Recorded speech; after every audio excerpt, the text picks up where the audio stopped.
Hello, everybody. This is Jacob Sapochnik, the host of the Enchanting Lawyer podcast. This is a show where we interview the most inspiring entrepreneurs from all over the world who share their success stories with us and inspire us to do our job better. And actually today it's almost 9:30 here in California, and I'm recording this show with a very interesting and exciting entrepreneur. His name is Julian Hosp, and he's currently in Hong Kong. And the interesting thing about Julian is that he actually today we're going to talk about his life story and something very different than our previous episodes where we actually talk about some tangible business. Julian Hosp is an author, entrepreneur, and actually an amazing high achiever. He was born in Austria. In his teens, he played professional basketball in Austria and then went on to become a professional kite surfer for almost 10 years. And then he wrote his first book called Kite Surfing Trictionary. He graduated from medical university, and but after he saw that life in the medical field would be how it was, he decided to enter the business world instead. He decided the decision was one of the hardest one because his family, of course, didn't make it easier for him to give up the medical profession. In 2012, Julian moved to Hong Kong together with his partner Bettina to expand his business ventures in Asia. Today, he's not only a successful author and entrepreneur, but he's become a sought-after public speaker, coach, and social media strategist for individuals and companies.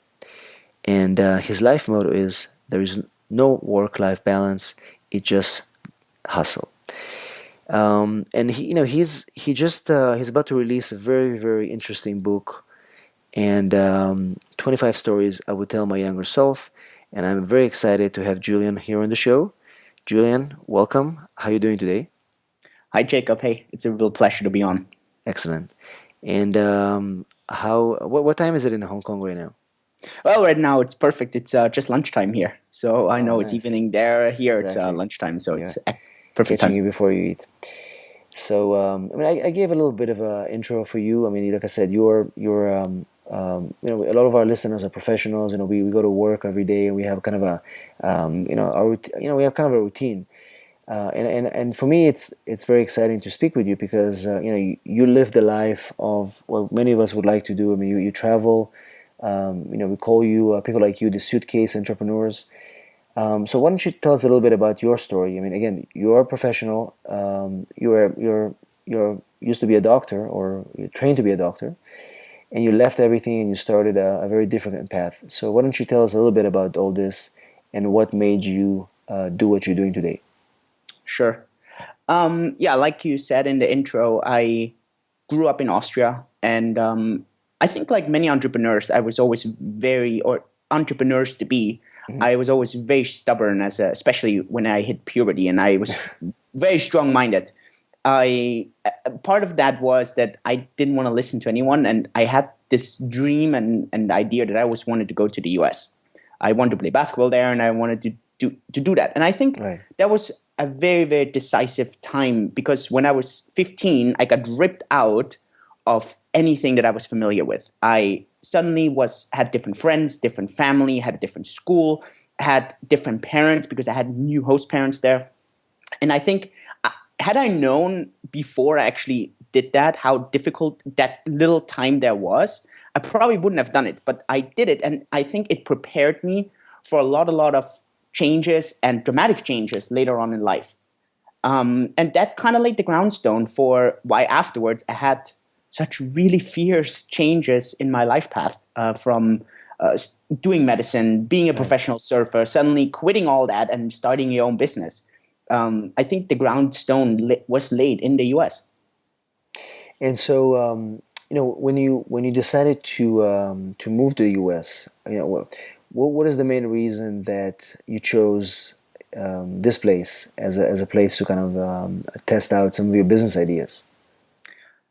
I think this might sound funny, right? But I was just like in Europe. Many kids, you grow up, you watch U.S. movies, Right. you see the U.S. being the land of opportunities, And so I thought, wow, if I can go there, I love playing basketball. I Mm-hmm. still love, but back then I was really very competitive. I played professionally in Austria. And so I wanted to improve my skills. And the US is one of the, if not the best Mm-hmm. country to play basketball in. And so it was my dream from as soon as I could kind of start making decisions of my own. And that's why I wanted to go. And it was as impressive some of these things that happened there to me were in a negative way. On the other hand, how important they were for me for later on decisions in my life, and the skills that I learned there. I mean, it's unbelievable.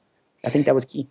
And it's for me, it's particularly interesting because, as you know, my main business is that I'm an immigration attorney, Yeah. and so a lot of my clients and a lot of people that I meet and I met over the years are very interesting entrepreneurs or just people that come from all over the world to create something interesting in the U.S. So, somebody like you, professional athlete, you played basketball, you're a kite surfer, coming to the U.S.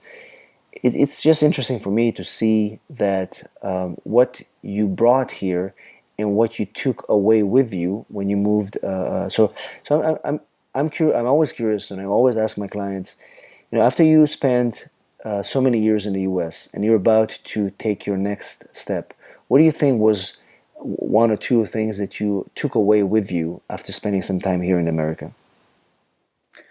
I think, and I think it's not only me who takes this away, but it's many people who move into a new country or in total unfamiliar region. Since or back then I couldn't rely on anything. I didn't know the environment. Mm-hmm. I had to develop a very, very good gut feeling. I had to develop a feeling of when I talk to people within a couple of seconds, I had to kind of develop a feeling of, okay, is this gonna be good for me or is this gonna be bad for me? And I feel if you grow up and you keep growing up and you stay in your safe environment, you kind of don't really have to listen to that so much because you're so familiar with everything. But if suddenly you get dropped into this new environment, and I think many people that move into a new region, they kind of develop the same thing. You have to look for these small cues in anything. This can be people, this can be situations, this Right. can be opportunities. And I really felt that at the age of 15, I developed that gut feeling that still helps me today when I moved to Hong Kong here in Asia. I can talk, and even if I don't speak the language here, there's certain body languages, certain things that are very difficult to describe, but they're Mm-hmm. just that I could say, you know what, that doesn't feel right. I think this is an opportunity to walk away from, or this is an opportunity where I say, okay, we have to buy into this opportunity. It's going to be big, and I cannot explain that in rational terms. I can do it a year later, but in that point, in that moment, it's so difficult. And I think I developed that there, and I think many people that move into these new regions, they develop a similar sense. They develop, of course, a very sense for strong hustle, for hard work. Mm-hmm. I Nothing was given to me for free, so I was always this kid from Austria. And back then, for some weird reason, people still associated Austria a lot with World War II, which is really funny because it's 40 years ago, But Right. so Right. they had a very, I don't want to say negative association with people from Austria, but it was just people frowned upon me being from Austria, and so nothing was given to me. So I had to work for everything, and at the same time, I had to develop a quick sense of being able to judge a situation, judge a person, Mm-hmm. understand, is this going to work out for the best for me or for the worst? Right. I totally agree, and I'm surprised that they were not comparing or associating you with Arnold Schwarzenegger because he actually changed the way people are looking at Austrian athletes, right? I mean, most people know he's from Austria, Sure. so No, but I'm surprised yeah, that no. they I didn't have a bring you really up. a funny story though. Yeah, For the first time I came to the US, I was issued a student visa, yeah. but that visa was not issued for Austria. It was issued for Australia. So when I came back to the US a few months later, after I went back to Austria just for a holiday trip, they gave me really big problems at the customs. Mm-hmm. So because suddenly I was a person with an Austrian passport but an Australian visa, and so Austria obviously was not that known. I mean, it's a small country, right? So yeah, so it's Somebody just didn't do their homework at the consulate. yeah. So it's I when you send me the manuscript for the book, I wanted to read this blurb that you read in the beginning, And you're saying there that, understand how growing a tree is similar to building a business, how getting cheated in Brazil for ten thousands of dollars can be valuable, what makes someone choose not to work as a doctor after graduating, or why making your first $1 million within 10 years can be very straightforward. And then you share all this and much more through these situations in that book. So I think, why don't we do this? Because and I think this is very fun, and I think this is something that I've not seen before any of my guests do.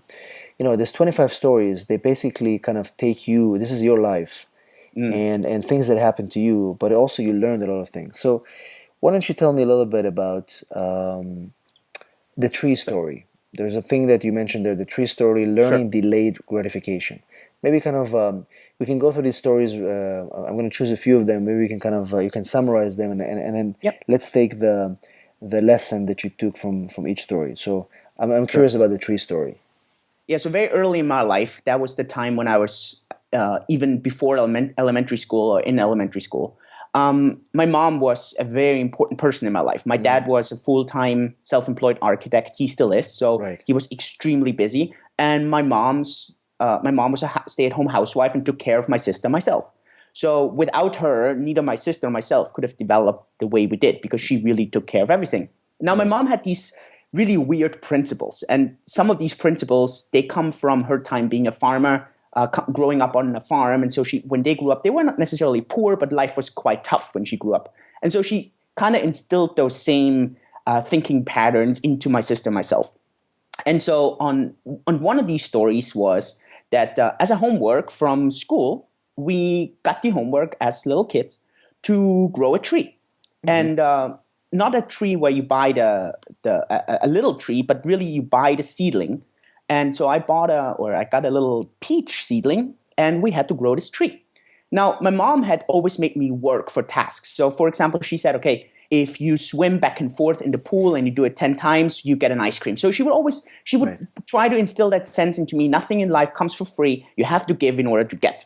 But with that tree, it was so much different because so what happened was I planted this tree and I started watering it, and that tree I didn't see anything happening for literally weeks and months. I yeah, mean, you need to imagine, right? You plant a tree and nothing happens. And so for me as a kid, I was 7 years old or something, or six. I was extremely impatient, and it was a school project. So all the other kids did exactly the same thing. And at school, you could right, see these typical patterns where at some point, at the very beginning, everybody was super excited. And at some point, everybody got disappointed and even more disappointed. And people started to believe that it didn't work. And my mom was really strict on me. She always told me that for very great things to come to you, you have to give and give and give and give and give. And if for them to get, it might sometimes take weeks, right, months, sometimes even years. And so for me, it took, I think, 8 or 9 months until finally a little seedling came out. And that was as a kid, it was one of the most amazing things because I had really been working on that little tree for quite some time. And suddenly that tree comes out, and I wanted to give up a lot of times. And it reminds me every time today when I have to put in a lot of energy for weeks and months until, or sometimes really years, until suddenly there's a return. And I think many people would, do a lot better in life, or when they right. start a business and do not give up if they would have learned such very simple lessons that I'm really thankful to my mom. Back then, I really was super frustrated, and I would have just loved to rip out that little thing. But today, I'm really glad because it instilled this sense of, the longer you can delay gratification for something, the bigger the reward is going to be eventually. And I mean, there's a very nice experiment from Dr. Mitchell who did this Right. experiment in the US with little marshmallows and kids. Mm-hmm. And he tested these kids and to check. And I just thought that was so interesting because the really remarkable thing he did was he followed up on these kids for decades to see if the kids who were able to delay the gratification of the marshmallows were more successful later on in life. And there was a clear statistical connection to that. So if you as a kid learned already how important it is to delay gratification, the more successful in the eyes of society, of course, you were gonna turn out later on in life. And I thought that was really remarkable. And so that story just stuck with me, and it still sticks with me. And so that's why I thought it was so important Mm-hmm. to include it in that book. Right.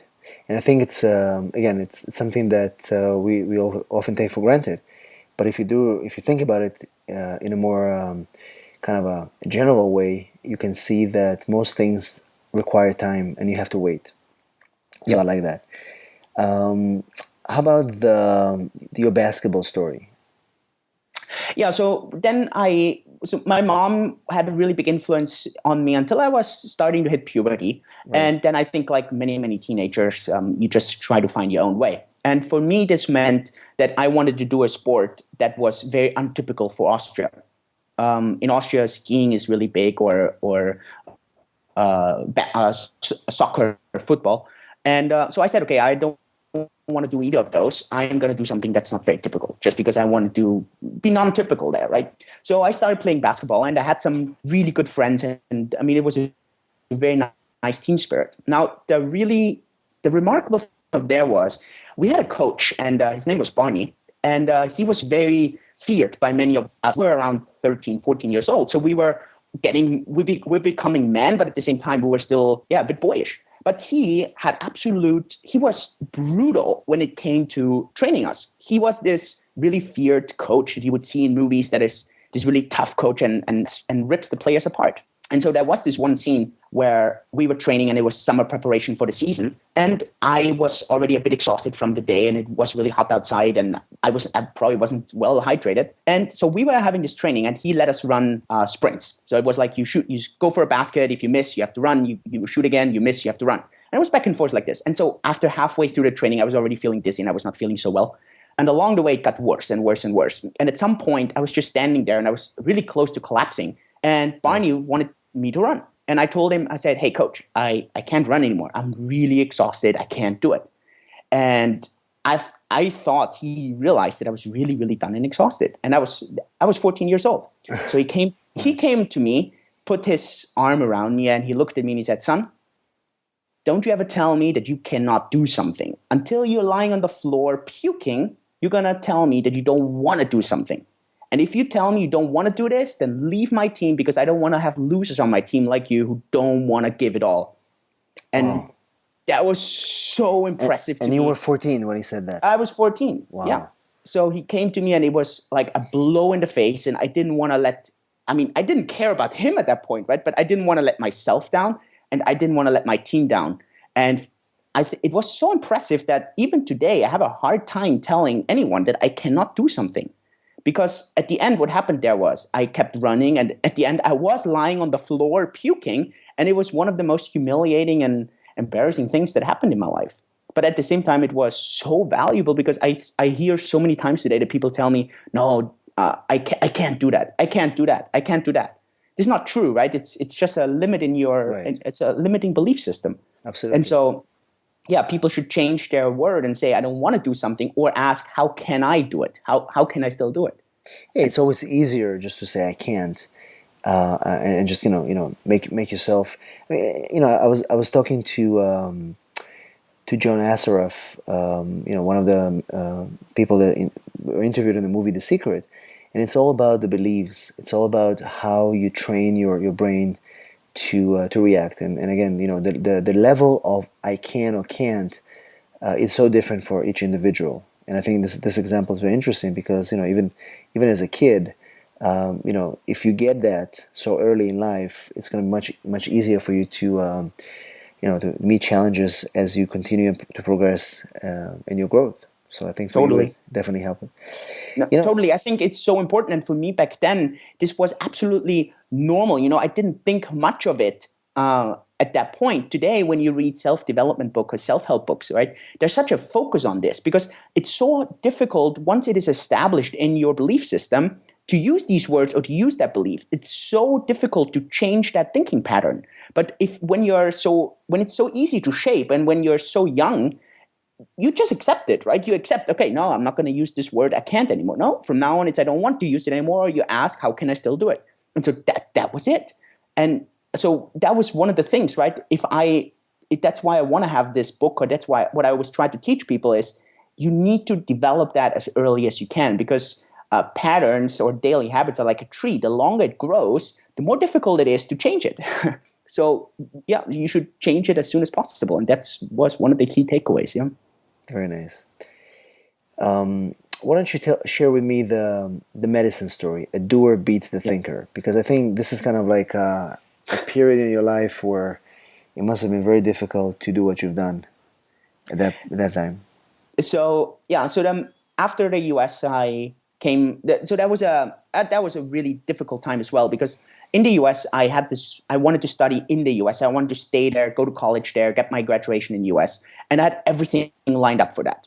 And so I just came back to Austria for the summer, and I said, okay, I'm just going to spend some weeks in Austria and then fly back to the US. Well, I came to Austria, and suddenly I experienced kite surfing for the first time, a sport that up to that point I had never known. And I suddenly was in this huge dilemma of realizing that I was at the right time, right place. I could be a really successful kite surfer because I was just the right age. I was 17, 18 years old back then. And it was just perfect. But I knew also if I went back to the US and studied medicine there, and Right. I had studied for the SAT, I had perfect scores, I had really done everything I would have needed to go back. And suddenly I said, you know what? I'm going to stay in Austria, because if I go to university in Austria, I can apply for a special license that if I get good grades and I do everything, I don't have to be at university. I can actually travel the world and do kite surfing. And that was clear to me very early on. And so I had, again, hundreds of people around me who told me, Julian, this is absolutely stupid. You either become a Of medical course. doctor or you kite surf, but you can't do both. And I said, no. Can't does not exist. I'll ask, how can I do it? Right. You just don't want to do it, right? And so the question was, how can I actually do it? And I realized the only way that I was able to do it was if I, from day one, practice instead of just learn the theory. So what I had to do was I had to go into the hospital as fast as possible to get my praxis done, instead of the other kids who would do it vice versa, who would do the theory first I see. and do the praxis afterwards. The very difficult part for that was that, of course, I came into the hospital without knowing everything that these other students would know when they went a year later or 2 years later.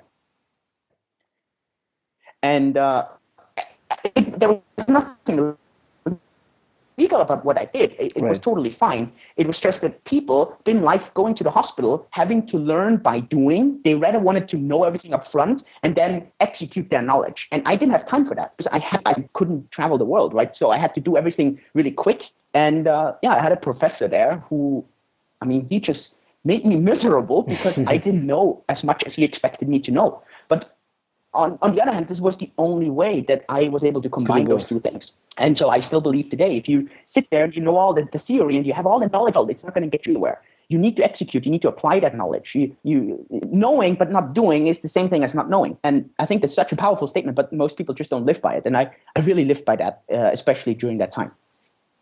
But essentially, what happened is that you did graduate from medical school. Yep. But you decided not to pursue the profession. So that was 6 years afterwards. So during my studies, I think that was so interesting, and I think that's so hilarious. I was in the US and I developed these very interesting studying skills. So I don't know, most people, they never learn that properly, but if you actually familiarize yourself, and you being a lawyer, I don't know, did you have special studying skills when you studied law, or how did you go ahead with the studying? You just studied the books, or what did you do? So, I think it's, probably similar to the medical field, but I think, in my case, it was a combination of memorization of certain things. Mm-hmm. And, there's some things that are patterns. Mm-hmm. So it's really about putting yourself on a routine and memory skills. Because there's so much material, you can't, you start from the general and you narrow it down. That's kind of a technique that I use, and I think it's probably a similar thing in the medical field. Yeah, in the US. So in the US, I met this guy who was taking part of memory contests. So I had no clue that this actually existed in the world. So what these guys had to do, they had to memorize pointless things, and then they would compete against each other. You could do this with shuffling cards and so on. Now, I was not interested in competing that, but I was really interested in the technique behind studying things and keeping it actually in your long-term memory. And I used that to study for the SAT, and it Right. helped me to score excellent scores there. Well, actually, I didn't use that because I didn't go to college in the US. And many people, especially my friends in the US who laughed at me back then because I was doing Yeah. so much effort actually for the SAT, thought, what a waste, right? So you studied for 6 months and now you're not even going back to the US. Well, so while I was traveling so much afterwards for kite surfing, of course, I also had to study for medicine. And so one of these techniques was that I created memory palaces where I would store all the medical data that I would study. And so, for example, I was on the Maldives and we had a photo session there, and had to study bones at the same time. So there's this really funny memory palace, and I still have it today in my mind, where all the bones of the human body were laid out on different islands, of course, in my mind, so not actually laid out. So all these bones were laid out on islands on the Maldives, where we were taking these photo shootings, so that it would allow me to memorize the bones of the human body a lot better. And the same was in Venezuela or Brazil. And so I used these studying techniques to really get my long-term memory going for my exams, because I was gone for so much time. My exams were always pooled together, and I had to study 10,000 pages for one exam. That was during my kite surfing time, and at the same time, of course, studying medicine. So that's many people, they always ask me, say, how is it possible that you study medicine at the same time while being gone 8-9 months of the year? And the only reason was because I had developed these studying techniques. And I actually appealed once to our elementary school in Austria, and I told them, I said, this is so important to teach your kids. You need to teach them these study techniques. Right. You teach them what to study, but you don't teach them how to study. And it would be so powerful. Right. And that's an interesting way to see it, because again, it's not just about what you study; it's actually the way you do it, which is so efficient. So, Julia, as we come close to the end of the show, why don't you share with us the final story? And to me, it's something that everybody wants to find the secret, and the secret to being financially free. And I think you were able to somehow come close to that. So, why don't you share with us what the story is about, and more about being financially free? Sure. So after I finished with med school, I started working as a doctor, and I realized quite quick that this was actually not what I was gonna be happy with if I had to do this for the rest of my life. So I was 24 years old, and I said, okay, if I have to do this for the next even 10 years, I'm just going to be miserable. So I started to look into other things, how to make money. This was, I think, it's just really crucial. I was not taught up to that point how actually to earn money. I just thought, okay, I'm going to become a medical doctor, and that's it. And so I started reading more self-development books, and that's one of my call for actions. I'm pretty sure many of your listeners, they are actually doing this already, but I think this is so key, right? You need to read and you need to learn these things, because otherwise you don't know how to do it. And so I started reading, and I read about scalable income. I read about trying to exchange, that you should stop trying to exchange time for dollars and move rather into scaling your income, either by giving value to people or getting your money to work. And so at the age of 24, I had this goal of within the next 10 years, I wanted to be absolutely financially free. I had no clue how to do it, Right. but I really wanted to do it. And so that was the time when I started writing my first book. So I had the Kitesurf Dictionary that you mentioned at the very beginning. I started to I really did smart investments. I had lost a lot of money before in investing, especially in Brazil. And so I took a lot of these lessons, and I started investing smart into stocks long-term. I bought real estate, started my own businesses. I really started to spread my incomes and started to scale that. And actually 5 years, so at the beginning of this year, I was financially free for the first time in my life, meaning I had this success that I expected to happen within 10 years. But for the first time in my life, I was making more money from scalable income streams Right. without than I was actually spending. I mean, not that I was making a lot of money, but I could live without having to work anymore. And so that was at the beginning of this year. And on the one hand, it really depressed me because suddenly I had this drive in the morning was suddenly gone. But at the same time, it opened the door for me that I said, wow, this is what I achieved. And I achieved it in 5 years. Right. But I had absolutely no background to do it, where there's so many people out there who can so easily do it. And that actually inspired me to write that book eventually, to tell these 25 stories so that maybe people can start when they are 16 or 18 with these things. And maybe they're a lot younger already when they can start to, in the quotes, live their life. What do you think was the main factor of success that helped you reach that so fast? I think, and it's such a often quoted principle. It's the you are the average of the 5 people around you.